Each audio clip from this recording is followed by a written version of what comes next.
And it's a grace that if a child is healthy. Parents కి చిన్న చిన్న issues వస్తే కూడా హియరింగ్ లాస్ కావచ్చు, ఐసైట్ ప్రాబ్లమ్, ఆటిజం. ఇప్పుడు ఎందుకు మేము అన్ని కేసెస్ చూస్తున్నాం మనం ఆటిజం లాంటివి? చాలా ఎక్కువైందండి ఆటిజం. ఫస్ట్ ఆఫ్ ఆల్ ఏంటంటే ఇంట్రా యూట్రైన్ పీరియడ్లోనే మేము ఏమనుకుంటున్నామంటే it's a lot of exposure to the various rays and pesticides and environment నుంచి వచ్చే pollution. That is one part. And the second thing is after delivery, most of these autistic children ఏంటంటే కొన్ని రోజుల తర్వాత అవి బయటపడుతుంటాయి. అవును. సో వీళ్ళకందరికీ కూడా generally around 15 months 18 monthsకి అలా తెలుస్తుంటుంది.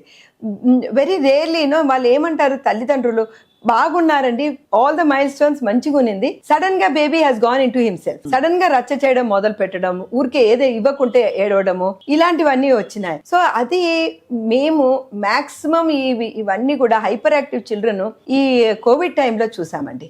కోవిడ్ టైంలో అందరూ ఇంట్లో ఉండేవాళ్ళు, మాక్సిమం టీవీలు చూసేవారు, మాక్సిమం ఐప్యాడ్స్, మాక్సిమం ఫోన్లు అవన్నీకి అలవాటు అయినారు.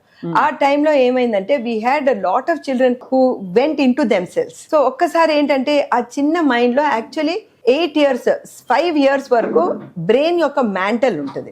అంటే దాని యొక్క బోన్స్, ఆ మ్యాంటల్ అవి చాలా సున్నితంగా ఉంటుంది. సో ఈ waves as you have you have 2G 3G 4G 5G ఇవి అన్ని కూడా ఈ రేడియేషన్ వేవ్స్ అనేది ఈజీగా లోపలికి వెళ్ళిపోతుంది.